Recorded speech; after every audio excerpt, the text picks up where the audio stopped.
وزارت مهنت، مهاجرت و شغل اهالی و کمیته آید به تحصیلات ابتدایی و میانه‌ای کسبی وظیفه‌دار کرده می‌شوند که با مسئله زبان آموزی، کسب آموزی و مطابق با بازار مهنتی داخلی و بیرونی آماده کردن جوانان و کلانسالانی که در مؤسسه‌های زیرتابع آنها تحصیل می‌کنند چاره‌جویی نمایند. ما حاضر یک مرکز ساخته ایستادیم با سرمایه دولتی آنکه آسیای خطی مرکزهای شهر و نایب جماعت‌های کلان دارد. البته این مبلغ کلان وقت هم می‌گیرد. حاضر یک 10-12 تا ساخته ایستادیم. دیروز یک شب اغرب در 4-5 وای کردیم. تمامی ابی کارگر اویله‌ای که مادری که کودک نو دارد میبره کودکوان است در آنجا خوابگاه است.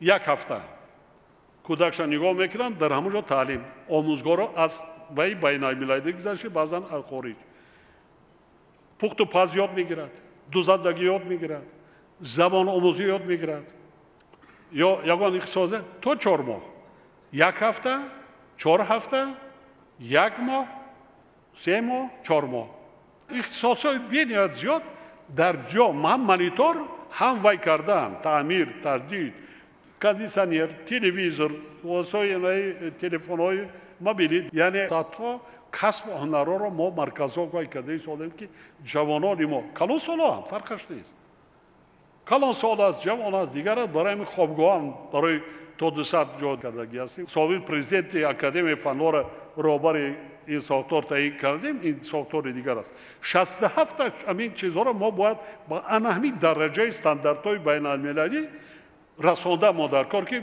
مردم جوانان اونایی که داخل شدن نمیتوانند کسب و هنر زمانوی از خود کنند که در جامعه مقام و جای خودشان را یابند زندگیشان را پیش برند. حاضرین گرامی در 10 سال اخیر با مؤسسه‌های علمی کشور برای عملی سازی 3354 لایحه فرمایشی علمی و تحقیقاتی زیاده از 1 میلیارد و 200 میلیون سومانی جدا گردیده است. در واخوری با عالمان کشور سال 2020 مقامات داخلدار وظیفه‌دار گردیده بودند که توسط مکانیزم نوی مبلغ‌زاری در انتخاب موضوعها و لایحه‌های فرمایشی با علم‌های برای کشور ضروری افضلیت داده شود. در این زمینه قرار حکومت مملکت درباره قاعده‌های مبلغ‌زاری لایحه‌های فرمایشی علمی و تحقیقاتی در جمهوری تاجیکستان تهیه و تصدیق گردید که ترتیب تشکیل و برگزاری آزمون لایحه‌های فرمایشی علمی و تحقیقاتی زمینوی گرانتی و برنامه‌ای مقصدناک را تنظیم می‌نماید. ولی در این سمت هنوز مشکلات زیاد جای داشته تنها لایحه‌های فرمایشی زمینوی مبلغ‌زاری شده ایستادند و لایحه‌های گرانتی و برنامه‌ای مقصدناک تا حال آغاز نشدند. بنابراین وزارت‌های مالیه، رشد اقتصاد و سودا، اکادمی ملی علم‌ها را ضرور است که جهت پیشبینی و جدا نمودن مبلغ‌های معین برای لایحه‌های فرمایشی علمی و تحقیقاتی بر رشد اقتصادی و اجتماعی و تأمین امنیت کشور نگرانیده شده تدبیرهای ضروری اندیشید. ما برای از حالت تنزل رها نمودن علم‌های بنیادی هنوز سال 1996 فوند پرزیدنتی تحقیقات بنیادی را تأسیس دادیم. در این روزها حالا جنگ شهروندی ادامه داشت و سازشنامه استقرار صلح امضا نشده بود. تحلیل وضع اجرای کارهای تحقیقاتی در این سمت ثابت می‌نماید که با وجود تأسیس فوند و دیگر کمک و دستگیرهای حکومتی مملکت وضع علم‌های بنیادی در سطح ضروری قرار ندارند. کمبودی جدی پیش از همه به سمت‌های اولویت داشته فعالیت علمی و تحقیقاتی و اینواتسیونی موافق نبودن موضوع لایحه‌ها دخل دارد که در اکثر آنها ضرورت یعنی مهم و مبرم بودن آنها نوگانی علمی فراگیری مسائل علمی اقتصادی و اجتماعی و نائل شدن و نتیجه های نظررس در استحصالات دیده نمی شود. صفت و هدف های اساسی تحقیقات از نظر اجرا کنندگان دور مانده آنها تا امروز نتوانستند که با کشفیات و نوآوری‌ها و پیشرفت علمی وطنی مساعدت نمایند و به رشد سمت‌های دیگر علم راه گشایند. تأکید باید کرد که قسم زیاد لایحه‌های علمی در اساس رساله‌های نامزدی یا دکتری قبلا حمایت شده رهبران لایحه‌ها تهیه و پیشنهاد کرده می‌شود. رهبران بعضی لایحه‌ها رساله آماده کرده آن را حمایت می‌کنند و درجه علمی می‌گیرند و هم نام رساله را کمی تغییر داده همچون لایحه علمی تحقیقاتی پیشنهاد می‌نمایند. بنابراین مسئله در سطح ضروری راه اندازی نمودن تحقیقات بنیادی و لایحه‌های علمی در مؤسسات اکادمی و تأسیسات عالی کسبی کشور بغایت مهم و مبرم محسوب می‌شود.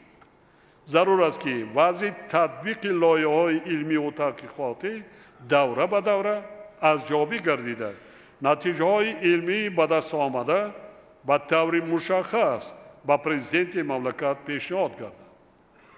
علاوه بر این در حسابات دوری و سالانه اکادمی ملی علم‌ها نتیجه‌های فعالیت فاند مذکور و تطبیق لایحه‌های علمی و تحقیقاتی آن علیحده مورد تحلیل قرار داده شوند.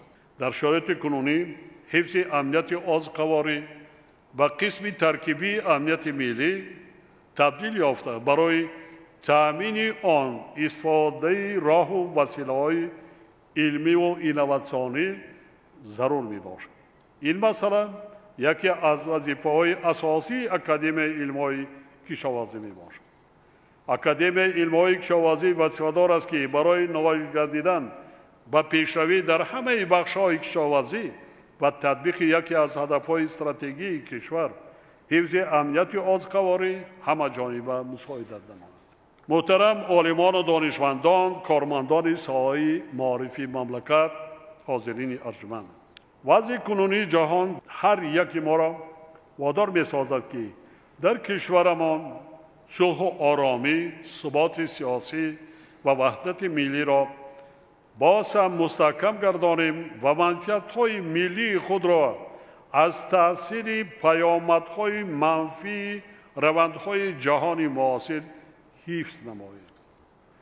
حفظ جامعه کشور از تأثیر ظهورات منفی جهانی معاصر از جمله فرهنگ و معنویات بیگانه در رویه خودشناسی و وطن دوستی، افتخار وطنداری، احترام زبان مادری، تاریخ، سنت و عنعنه‌ها، رسم و آیین‌ها و لباس ملی، تربیت کردن نسل‌های نورس و جوان قرض به وظیفه مهمترین هر یک ما به شمار می‌رود.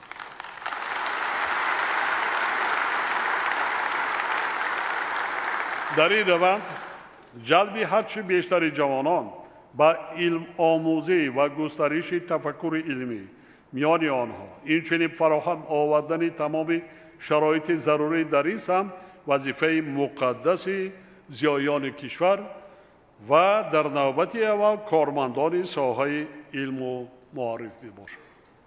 زیرا بار دیگر خاطر رسان میسازم که در زمان ما یعنی دوره شدتی روزافزون رقابت و مخالفت‌ها تنها دولت‌های هستی خود را حفظ کرده پیش رفته می‌توانند که ملت باسواد و آگاه، نظام پیشرفته علمی و اینواتسیونی و عالمان و نوآوران دانشمند داشته باشد. ما در این جاده به خاطر آنکه جوانان و نورسان و عموما شهروندان خود را در رویه گرامی داشت و آموزش علم و دانش و فرهنگ و معرفت، خودشناسی و خودآگاهی ملی، وطن دوستی و وطن پروری و افتخار وطنداری تربیت و راهنمایی کنیم، با استفاده از تمام امکانیت‌ها شرایط ضروری را مهیا کرده ایستاده ایم. فراموش نباید کرد که یکی از عامل‌های اساسی خرافات پرستی و گراییدن به غایه‌های ارتجاعی سطح پستی معرفت‌ناکی و تفکر علمی در جامعه می باشد. محض علم و معارف اساس پیشرفت دولت و رهایی جامعه از همه بدبختی ها از جمله افراطی شوی، خرافات پرستی و جهالت است.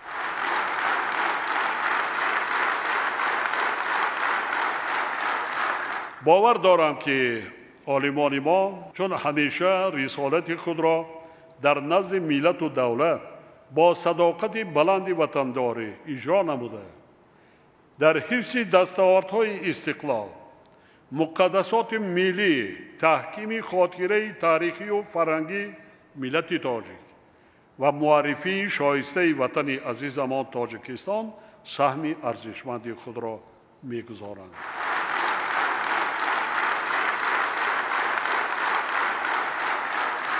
می‌خواهم بار دیگر خاطر نشان نمایم که امروز وضع ساحه علمی کشور اصلاحات جدی را تقاضا می‌کند و ما با قدرت سازنده عالمان مملکت اعتماد کامل داریم که آنها کمبودی‌های جای داشته را اصلاح نموده پیشرفت علمی و اینواتسیونی وطن عزیزمان را تأمین می‌سازند. در شرایط تشنج روز افزون وضع گیاه‌سیاسی جهانی امروزه ما نباید نسبت به تقدیر ملت و دولت و هر یک شهروند کشور بی‌طرف باشیم.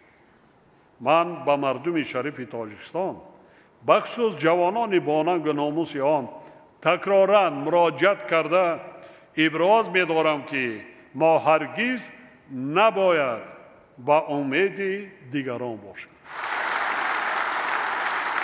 ما باید همیشه به امکانات و نیروی خود تکیه کنیم. وطن بیشناسایمان را صدقاً دوست داریم. زحمت کشیم. کشور محبوبمان را با دستان خویش و با نیروی ذهنی خودمان باز هم آباد کنیم. با یکدیگر غمخوار و مهربان باشیم. همدیگر را در لحظه های دشوار و وزنین دستگیری نماییم.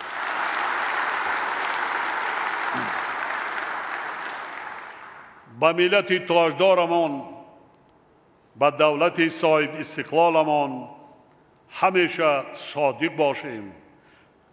دائم در خاطر داشته باشیم که ملت تاجیک با طفیل زبان و فرهنگ، علم و دانش و معرفت بلند خویش در مرکبترین دوره‌های تاریخی بیش از 6000 ساله خود از بین نرفت، زنده ماند و می‌بد نیز زنده و جاودان خواهد ماند.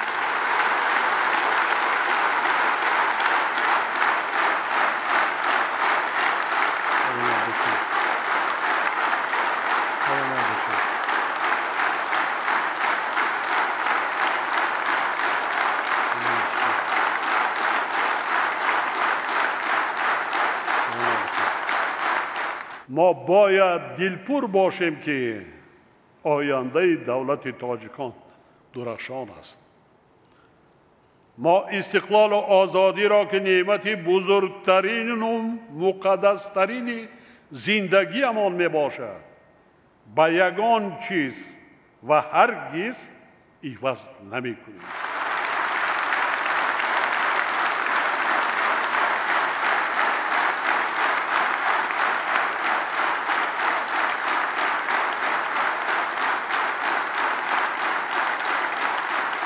انامیره دانسته باشید. اول شما اهل جای مملکت درجه را قابل کنید با قلب خود، رفتار و کردار خود، صداقت به ملت، به وطن خود. امیره هیچگاه فراموش کنید. انا در همین رویه ها ملت تاجیک جوانان نورسان را تربیه کرده مانده. بارها تاکید کردم و تکرارا تاکید می نمایم که ما باید علم و دانش آموزیم، زبانهای خارجی را از خود کنیم، شاگرد تربیت نماییم. نورسان و جوانانمان را صاحب معرفت و صاحب کسب و صاحب هنر گردانیم که آنها در آینده محتاج دیگران نشوند. امروز زمانی رسیده است که ما باید بیش از هر وقت دیگر زیرک و هوشیار باشیم. دولتداری ملی خود و منفعت‌های دولت و ملت من را حمایت نماییم.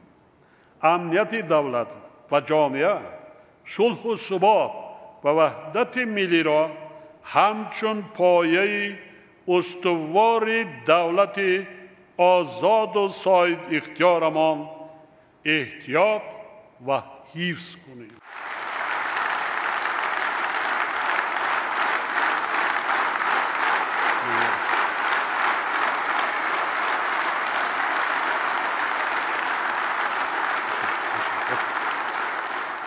هر یکی ما باید شکرانه کنیم که صاحب وطن آزاد و دولت صاحب استقلال هستیم و تاجیکستان عزیز ما را که در سازمان‌های بانفوذ بین المللی برابر تمام کشورهای متمدن و پیشرفته یک آواز دارد، امروز در دنیا نه تنها میشناسند بلکه تشبس‌های آن را به خاطر حل مشکلات سیاره جانبداری و اعتراف میکنند.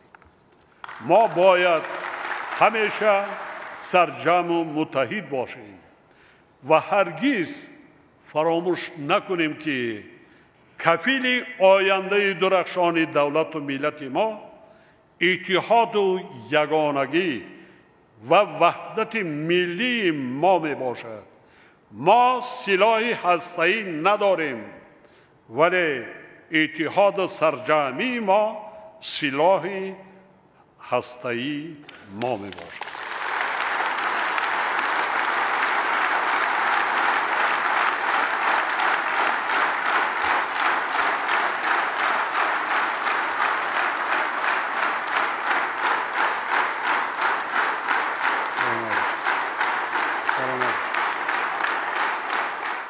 باور دارم که شما عالمان و دانشمندان و آموزگاران و زیایان محترم با تحقیقات ارزشمند علمی خود و موقع سازنده‌تان در رشد و پیشرفت دولت سهم بیشتر می‌گذارید و می‌باید نیز رسالت وطنداری خود را با صداقت به تاجیکستان محبوب و مردم شرفمند آن اجرا می نمایید. سلامت باشید.